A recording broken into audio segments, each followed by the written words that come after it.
What's up, guys? I'm back here again with a another quick video. I just kind of want to show you guys how I feed my fish. A couple of things to be mindful of when feeding the fish. Number one is probably overfeeding. You don't want to overfeed your fish. You can actually make your fish very lethargic, sick, and eventually even kill your fish by overfeeding.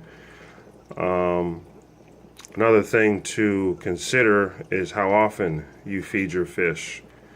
I feed my fish every other day.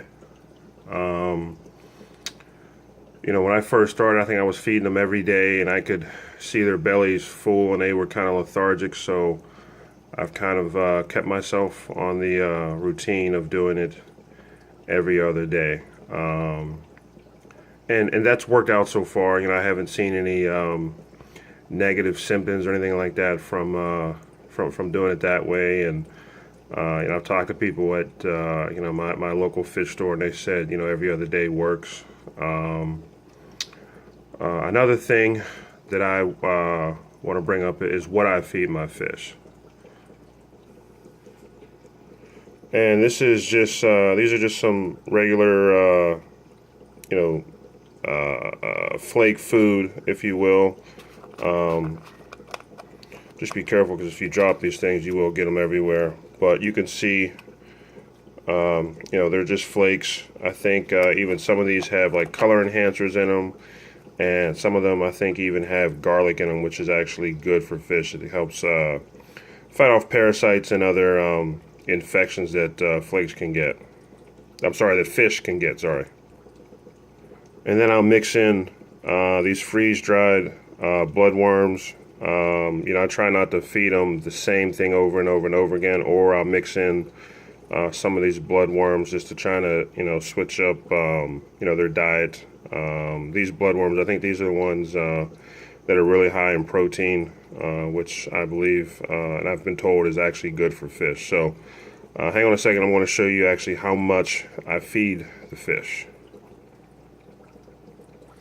So in this tank right here, I've got 3 of these larger white skirted tetras, and I've got 5 of the neons, and there's actually a female betta back there in the corner. You can kind of see, I don't know where she's at. If you see her, she's back there somewhere. But really, this is about all I give them, okay? Like I said, I do this, and this is a combination of the bloodworms and the flakes. So let's dump them in and see what happens. And I always try to feed it near the outtake, so it kind of gets spread around the tank.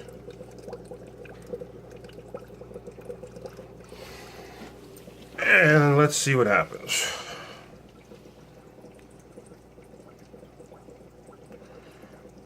And there they go. The frenzy is on. And when you feed it around the outtake, like I said, it gets spread out throughout the tank, and everyone gets a decent share of food.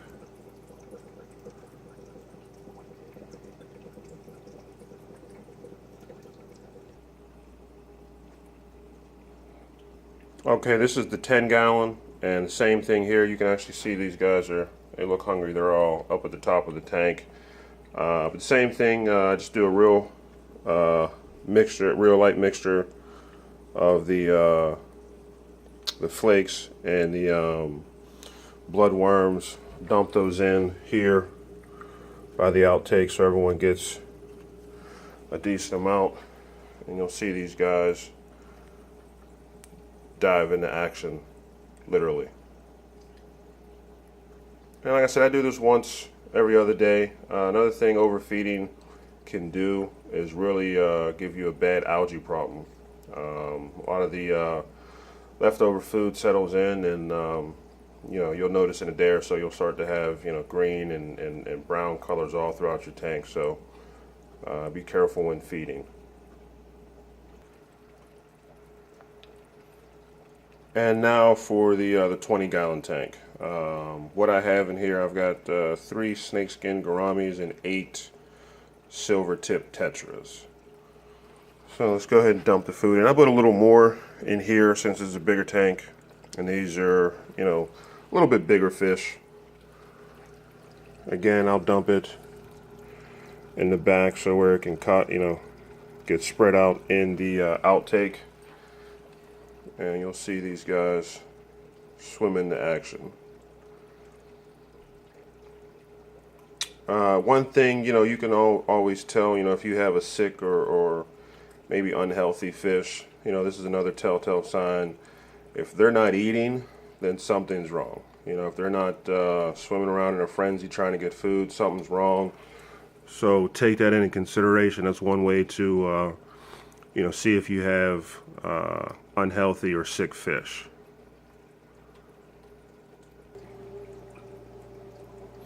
And when it comes to the smaller tanks, honestly, a pinch, you know, goes a long way.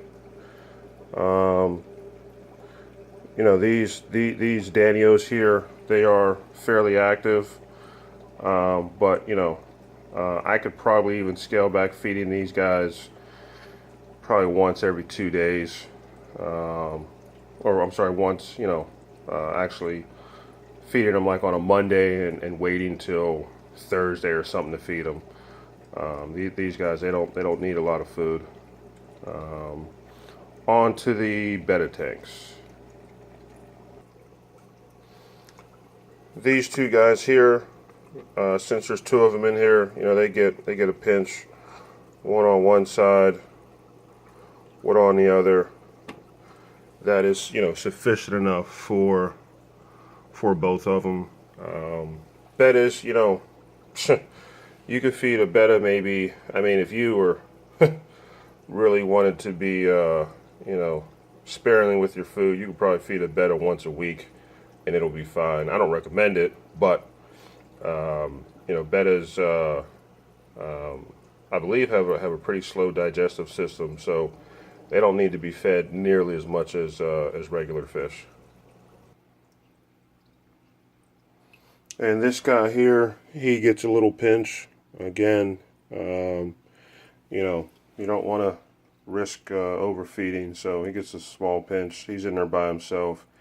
He doesn't need a whole lot. You'll see him starting to go after the food. But really, that's about it, guys. I just wanted to show you, you know, how I feed my fish, and maybe give you some tips, some do's and don'ts. Again, you know, if you got any questions, send them my way. I'm going to try and, you know, do, you know, once, you know, a video probably once a week, or maybe even once every 3-4 days. So go ahead and subscribe to the channel, and I'll talk to you guys down the road. Bye.